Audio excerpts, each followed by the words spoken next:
Halo, di sini saya akan menceritakan alur cerita Battle Through the Heavens episode 101 ya. Sedikit mengulang cerita di episode sebelumnya, bahwa Kang Mas Hyoyan telah berhasil melalui penghalang Sonic tikus penelan emas, sembari menggendong mantan tunangannya Nalan Yanran. Hyoyan juga telah mendapatkan informasi atas keberadaan Feng Zunzi atau sahabat dari Yao Lao gurunya Hyoyan, dan juga mendapatkan token tulang tengkorak tikus penelan emas, atas kesepakatan negosiasi dengan tetua tikus penelan emas Jim Shi. Kang Mas Hyoyan tersenyum dan berlalu dari pavilium berjalan keluar menuju ke mulut gunung berapi. Setelah Hyoyan berlalu, Jin Shi merasa tidak rela jika dasar kolam gunung surga adalah tempat yang ditemukan suku tikus penelan emas dengan susah payah. Akan ada orang luar yang pertama menikmatinya. Jin Gu mengomentari apa yang diucapkan Jin Shi, bahwa sekuat kamu di ahli dozong pun akan terluka terkena racun api. Apalagi anggota suku yang lain, kemungkinan akan mati jika terkena racun api tersebut. Meskipun saya terkena racun api di seluruh tubuh, setidaknya saya bisa meningkat ke beberapa bintang dalam waktu yang cukup singkat. Sembari tersenyum saat Jin Shi berkata, namun, jika lukamu tidak segera diobati, kemungkinan hidupmu tinggal beberapa tahun lagi saja, ucap Jin Gu. Jin Shi tersenyum dan berdiri sembari tatapannya beralih ke gunung berapi. Jin Shi menghela nafas dalam-dalam. Bagaimana dia harus menjaga harta karun kolam darah yang seperti buah si malakama. Beralih ke lereng dekat gunung berapi. Ada 8 orang berdiri di dekat mulut gunung berapi. Dan terjadi sedikit pertengkaran, bahwa hanya ada 8 orang saja yang dapat masuk ke dalam kolam darah. Sedangkan mereka semua ada 9 orang berikut dengan Hyoyan. Salah seorang dari mereka memiliki pikiran jahat. Kalian harus berhenti ribut. Yang terlemah harus mundur secara sukarela atau harus secara paksa. Tatapannya melihat ke sekeliling, dan akhirnya berhenti di Nalan Yanran sembari tertawa. Feng King Er, Mukin Luan dan 2 orang lainnya tidak ikut dalam perdebatan itu. Seketika orang aneh tersebut berada di kekat Nalan Yanran, dan sebuah tangan mendarat di bahu Nalan Yanran, sembari tertawa yang mengandung penindasan. Sepertinya diskusi ini tidak berjalan mulus. Feng King Er dan 3 lainnya pandangannya beralih menatap Hyoyan yang berada di belakang Nalan Yanran. Hyoyan sedikit tersenyum sembari berjalan dan menatap orang aneh tersebut dengan tatapan tajam. Seketika Hyoyan melangkah maju dengan cepat, sembari mengepalkan tangannya. Orang aneh itu dengan cepat mundur. Tetapi dia baru saja mundur selangkah ketika sesosok tubuh mengikuti di belakangnya seperti belatung di tulangnya. Pukulan seperti guntur merobek udara, dan dengan keras menghantam dagu pria aneh itu. Tubuh pria aneh itu roboh di atas batu yang sangat besar. Tubuhnya berlumuran darah dan bergerak-gerak tanpa sadar. Pukulan dari Hyoyan sebelumnya mungkin tidak merenggut nyawanya.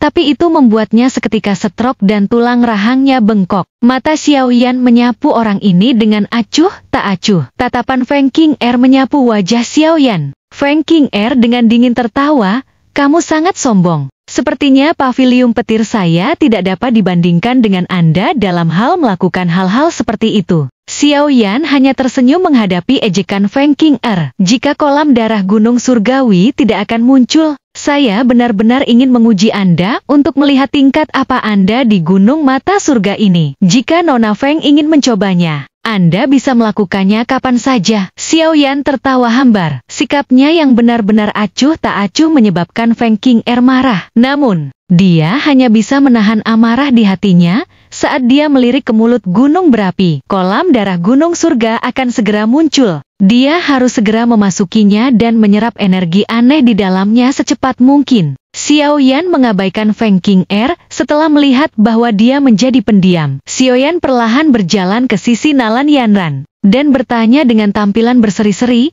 kamu baik-baik saja? Nalan Yanran terkejut saat melihat wajah Hyoyan yang tersenyum. Tiba-tiba, Yanran merasakan perasaan yang aneh yang tidak jelas. Rasa senang, sedih gundah gulana menjadi satu dan membingungkan.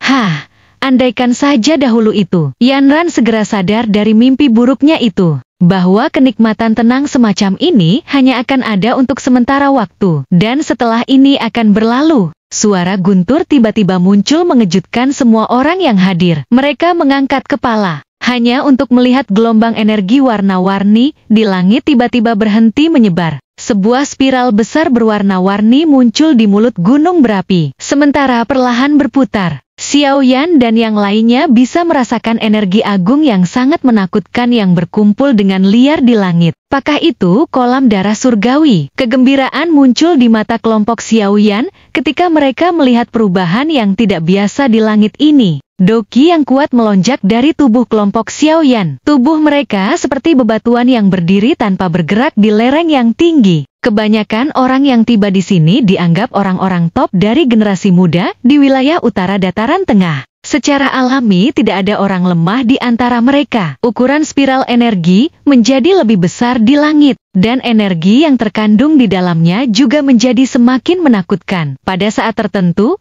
kecepatan putaran akhirnya berkurang. Segera, spiral itu berhenti sejenak sebelum cahaya yang menyilaukan tiba-tiba meletus dari tengah spiral. Ekspresi Xiaoyan dan yang lainnya sedikit berubah di hadapan pilar cahaya energi yang menakutkan ini. Tubuh mereka dengan cepat mundur. Sekarang adalah waktu terbaik untuk memasuki kolam darah gunung surga. Silakan bergerak. Sosok Jin Shi melayang dari tempat yang jauh sebelum akhirnya mendarat. Ada 2 tikus penelan emas besar di belakangnya. Kegembiraan yang sulit dihilangkan langsung melintas di mata Feng Qing'er dan yang lainnya ketika kata-katanya terdengar. Tubuh mereka bergerak dan mereka dengan cepat melepaskan kecepatan tercepat mereka. Berubah menjadi beberapa sinar cahaya yang terbang menuju mulut gunung berapi dengan cara seperti kilat. Xiaoyan melirik Feng Qing'er dan yang lainnya, yang dengan liar menyerbu. Hatinya tanpa sadar tertawa. Setelah meraih pergelangan tangan Nalan Yanran dari belakangnya, tubuhnya bergerak dan dengan cepat melesat ke depan. Xiaoyan mengingatkan Yanran untuk jangan terlalu dalam ke kolam darah gunung surga. Kamu harus segera menyerap energi setelah masuk. Ini adalah kesempatan yang sulit didapat. Xiaoyan dengan cepat mengingatkan Nalan Yanran saat dia melintas ke depan. Injih Kang Mas. Nalan Yanran tidak menentang Xiaoyan menariknya. Sebagai gantinya, dia dengan lembut menganggukkan kepalanya. Tidak perlu menungguku setelah kamu keluar dari kolam darah gunung surga. Saya mungkin membutuhkan waktu yang cukup lama, ucap Xiaoyan kepada Yanran. Pada saat ini, mulut besar gunung berapi itu dipenuhi dengan energi warna-warni yang pekat. Itu tampak sangat cantik. Apalagi yang paling menarik adalah kolam merah yang mencolok di tengah gunung berapi. Apakah itu kolam darah gunung surga? Ekspresi panas muncul di mata Xiaoyan saat dia menatap kolam darah yang tidak biasa. Setelah itu, dia melirik Feng Qing'er dan yang lainnya, yang dengan liar bergegas menuju kolam darah. Jari-jari kakinya menekan ke tanah. Dan Xiaoyan bergegas menuju kolam darah gunung surga sambil menarik tangan Nalan Yanran. Xiaoyan secara tidak sengaja berhasil melihat Feng Qing'er dan yang lainnya menyerbu ke dalam kolam darah itu. Terdengar reaksi suara percikan ketika mereka mencoba masuk ke dalam kolam darah. Xiaoyan merasa agak tidak berdaya saat melihat orang-orang ini begitu cemas. Namun, beruntung targetnya adalah bagian bawah kolam darah. Kalau tidak, akan sangat menyenangkan jika dia bersaing dengan orang-orang ini dalam hal kegilaan. Xiaoyan merasakan perasaan yang tidak biasa dan menjadi lebih padat. Energi berwarna merah tampaknya tidak jauh berbeda dari darah segar yang kental dan merah. Sungguh layak menjadi tempat misterius yang dapat membantu seseorang menembus kemacetan. Xiaoyan menghela nafas dalam hatinya. Dia menoleh ke Nalan Yanran dan tersenyum sambil berkata, kamu harus masuk. Meskipun kamu belum mencapai puncak kelas Do Huang, berendam di dalamnya masih akan bermanfaat bagimu. Nalan Yanran sedikit mengangguk. Matanya yang cantik berhenti di wajah Xiaoyan sambil berbisik. Jika kamu ingin menemukan guru di masa depan, kamu mungkin bisa pergi ke sekte bunga. Nalan Yanran tidak menunggu Xiaoyan menanyainya untuk lebih jelasnya setelah dia berbicara. Tubuhnya bergerak dan dia terjun ke kolam darah seperti putri duyung. Sekte bunga. Xiaoyan terkejut saat melihat punggung Nalan Yanran menghilang di dalam kolam darah. Namun, Xiaoyan tidak punya waktu untuk memikirkan bagaimana Yun Yun berhasil berinteraksi dengan faksi seperti itu. Namun demikian, dia mengingat ini di dalam hatinya. Tubuhnya melompat ke depan dan mendarat ke kolam darah dengan suara keras. Hal pertama yang Xiaoyan rasakan setelah masuk ke kolam darah adalah energi murni dengan kepadatan yang luar biasa. Doqi api teratai hijau di sekitar tubuhnya benar-benar mengisolasi cairan berwarna darah di sekitarnya. Dia tidak menyerap energi di tempat ini. Sebaliknya, dia berenang menuju dasar kolam darah. Cairan merah di kolam darah cukup kental. Itu seperti darah segar. Jarak pandang memperpendek pandangan di dalam tempat ini. Xiaoyan tercengang ketika kekuatan spiritualnya mengalami kesulitan menembus cairan berwarna merah darah. Perasaan ini seperti kabut labirin aneh yang dia temui di hutan sebelumnya. Meskipun kekuatan spiritualnya mengalami kesulitan menembus cairan berwarna merah darah, Xiaoyan masih bisa merasakan samar-samar bahwa ada sesuatu yang dengan gila-gilaan menyerap energi di dalam kolam darah yang tidak jauh darinya. Jelas, itu seharusnya Feng Qing'er dan yang lainnya. Tubuh Xiaoyan berhenti sejenak. Dia ragu-ragu sejenak saat tatapannya melihat ke dasar kolam darah, karena penglihatannya terhalang. Yang bisa dia lihat hanyalah warna merah tua yang tenang. Xiaoyan melambaikan tangannya dan tengkorak tulang emas tua muncul di dalamnya. Dia memegangnya erat-erat.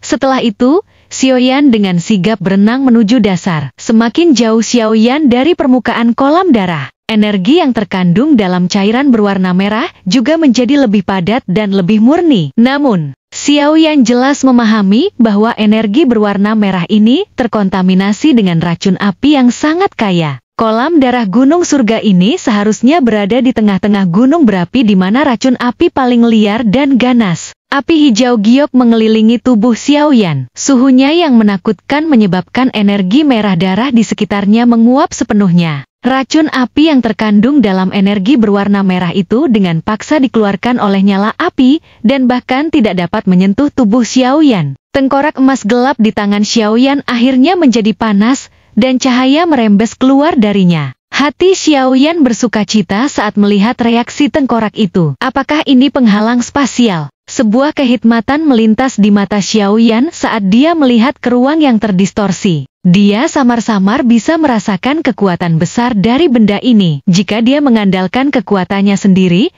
akan sulit baginya untuk memasukinya. Xiaoyan perlahan mengangkat tengkorak berwarna emas tua di tangannya. Setelah itu, dia dengan lembut meletakkannya di penghalang spasial yang tak terlihat. Tengkorak itu segera memancarkan cahaya yang kuat saat riak melingkar naik dari penghalang spasial. Sebuah terowongan yang hanya bisa menampung satu orang muncul di depan Xiaoyan. Api teratai hijau melonjak keluar dan benar-benar melilit tubuhnya. Hanya setelah menerapkan tindakan pencegahan ini, Xiaoyan diam-diam rileks. Tubuhnya bergerak dan dengan hati-hati dia berenang ke dalam terowongan. Setelah tubuh Xiaoyan melewati terowongan, ketika dia tiba-tiba merasakan tekanan yang kuat melonjak. Energi merah darah di tempat ini telah mencapai tingkat yang menakutkan. Ada semacam cahaya keabu-abuan gelap bercampur dengan cairan kental berwarna darah. Dan setiap kali cahaya berwarna keabu-abuan ini mendarat di api hijau giok di sekitar tubuh Xiaoyan, mereka akan segera meledak. Pada saat yang sama,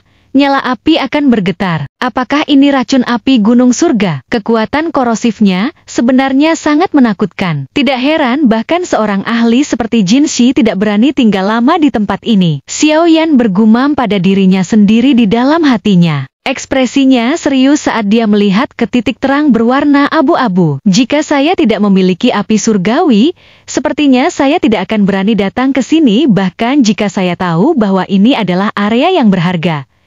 Xiaoyan menghela nafas sambil bersukacita. Tangannya dengan cepat membentuk segel dan kedua matanya perlahan tertutup. Dalam beberapa menit, Xiaoyan berhasil memasuki kondisi latihannya. Segera, kekuatan isap yang kuat perlahan melonjak keluar dari tubuhnya. Mengikuti lonjakan kekuatan isapnya, cairan berwarna merah darah yang tenang itu terganggu. Energi yang kuat, kental, berwarna merah tanpa henti memasuki tubuh Xiaoyan seperti pilar. Energi darah yang kental sepertinya memiliki semacam efek ajaib. Jumlah yang bisa diserap sangat tinggi. Mungkin itu karena akumulasi selama bertahun-tahun, tetapi juga memiliki kekuatan hidup yang lemah. Selama penyerapan, Xiaoyan bisa merasakan tubuhnya dalam keadaan energik. Perasaan ini sangat unik. Dasar kolam darah yang tenang tidak memiliki konsep waktu apapun. Xiaoyan duduk di sana seperti biksu tua. Aura yang menyebar dari tubuhnya perlahan-lahan naik dengan kecepatan lambat. Meskipun kecepatan ini tampak lambat, itu melintasi penghalang besar antara Do Huang dan kelas Dozong. Kekuatan Xiaoyan naik dengan kecepatan siput. Menurut kecepatan ini, hanya masalah waktu sebelum dia menerobos. Menurut perkiraan Xiaoyan, kemungkinan telah mencapai puncak bintang 9 Do Huang. Namun, masih ada jarak yang sulit diperkirakan dari titik ini. Jika dia ingin berhasil melakukan terobosan ke kelas Dozong, sangat tidak mungkin dia bisa mencapainya dalam 2 hingga 3 hari bahkan dengan bantuan kolam darah gunung surga. Gelombang demi gelombang energi kental tak henti-hentinya mengalir ke tubuh Xiaoyan. Pada saat tertentu, wajah Xiaoyan tiba-tiba bergerak, matanya berkedut sedikit, dan perlahan terbuka. Mata Xiaoyan mengungkapkan keterkejutan saat membukanya. Apa yang tiba-tiba membangunkannya dari kondisi latihannya bukanlah karena faktor eksternal. Sebaliknya, itu karena Xiaoyan menemukan sesuatu tentang pelatihannya di tempat ini. Avatar spiritual 3000 tubuh ilusi petir di antara alisnya juga menyerap energi berwarna darah. Mungkin itu karena dia menekannya. Tapi avatar itu tidak berhasil menyerap banyak energinya. Oleh karena itu, baru sekarang Xiaoyan tiba-tiba menemukan bahwa avatarnya semakin kuat. Xiaoyan mengangkat kepalanya. Energi merah darah yang ganas tidak memungkinkan penglihatannya mencapai jarak yang sangat jauh. Warna merah tua yang seragam menyebabkan seseorang merasakan tekanan. Jika aku berhasil menerobos ke kelas Dozong, sepertinya aku akan mampu bertahan bahkan melawan Fei Tian tua itu. Aku mungkin benar-benar bisa bertarung dengannya secara langsung. Waktu berlalu sangat cepat di tempat ini. Xiaoyan, yang telah sepenuhnya memasuki kondisi pelatihannya, telah benar-benar melupakan aliran waktu. Dia secara bertahap memasuki kondisi yang sama sekali tidak menyadari lingkungannya. Satu-satunya cara untuk keluar dari tempat ini adalah menunggu hari terobosannya. Angin kencang mengamuk di luar mulut gunung berapi, bergemuruh berulang kali saat melakukannya. Dua sosok tua berdiri dengan tangan di belakang mereka di paviliun batu tidak jauh dari mulut gunung berapi. Sudah 2,5 bulan. Jin Shi mengerutkan alisnya dan melihat ke mulut gunung berapi. Kolam darah gunung surga di tempat itu telah jatuh dari kondisi terisi saat itu ke tingkat yang sangat dangkal. Selain itu, warna darah di dalam cairan menjadi lebih pucat. Sekilas memang tak jauh berbeda dengan air telaga biasa. Energi di dalamnya juga memucat ke tingkat yang tidak mungkin diserap. Di sisi lain, Nalan Yanran hanya bertahan di kolam darah selama 3 hari. Ini karena energi di dalam tubuhnya telah mencapai kejenuhan, dan dia tidak punya banyak pilihan selain pergi. Setelah itu, dia menunggu Xiaoyan di pegunungan mata surga selama hampir 2 bulan sebelum akhirnya tidak punya pilihan selain pergi. Dengan kata lain, kemungkinan Xiaoyan adalah satu-satunya di gunung mata surga yang belum pernah diberitakan siapapun. Jika masih belum ada berita hari ini, saya akan memasuki kolam darah dan melihat apa yang telah terjadi. Setelah merenung, Jin Shi akhirnya mengertakkan gigi. Dia masih membutuhkan bantuan Xiaoyan untuk mengeluarkan racun api dari tubuhnya. Oleh karena itu, meskipun dia tahu bahwa dia tidak bisa begitu saja memasuki dasar kolam darah seperti yang dia inginkan, dia tidak punya pilihan selain pergi dan melihatnya. Jin Gu juga mengangguk saat mendengar ini. Mereka tidak punya pilihan lain selain mencari tahu bagaimana keadaan Xiaoyan. Tiba-tiba di sekitar mulut gunung berapi mengeluarkan suara gemuruh yang keras ketika Jin Gu baru saja menganggukkan kepalanya. Semua energi di sekitar mereka tiba-tiba mulai bereaksi. Setelah munculnya suara gemuruh ini, orang dapat melihat bahwa energi alam di sekitarnya tampaknya telah bertemu dengan gaya hambat dan mulai berkumpul dengan gila di sekitar mulut gunung berapi. Jin Shi dan Jin Gu mengarahkan pandangan mereka ke tempat di mana energi berkumpul. Itu mengejutkan lokasi di mana kolam darah gunung surga berada. Bagian dalam kolam darah sepertinya memiliki sesuatu yang menyerap energi dengan gila. Jika saya menebak dengan benar, ini seharusnya dibuat oleh Xiaoyan. Jin Shi perlahan menyimpulkan. Bagaimana dia bisa mengaduk energi alam sampai bergetar? Karena kekuatan Du Huangnya. Jin Gu berbicara dengan suara terkejut. Tiba-tiba teringat sesuatu dan matanya membelalak. Ada ekspresi terkejut di wajahnya saat dia menoleh ke Jin Gu. Mungkinkah Xiaoyan akan menerobos ke kelas Dozong? Sepertinya begitu. Orang ini benar-benar berhasil. Meskipun kolam darah gunung surga memang memiliki beberapa efek untuk membantu seseorang menerobos kemacetan. Ini juga pertama kalinya aku melihat seseorang menerobos dengan bantuan kolam darah.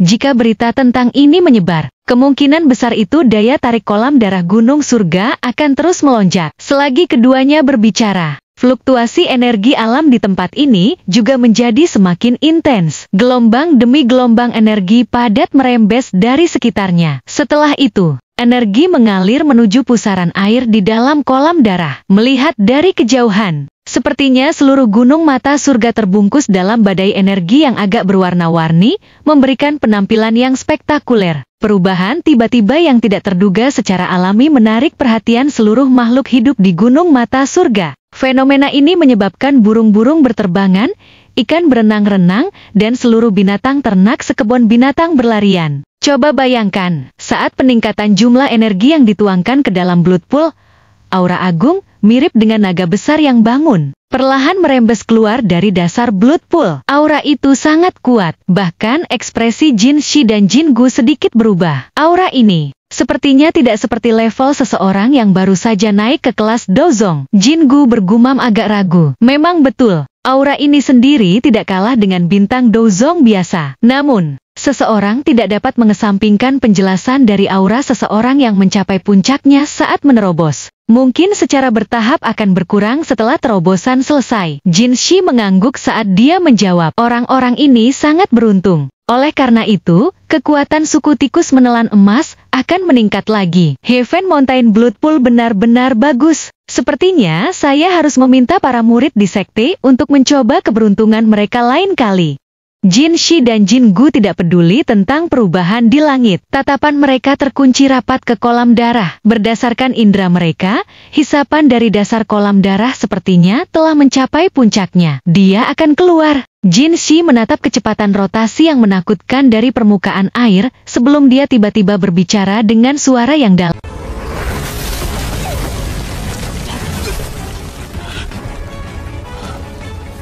Sampai di sini dulu ceritanya ya, nanti dilanjut lagi. Dan terima kasih buat yang sudah menonton videonya.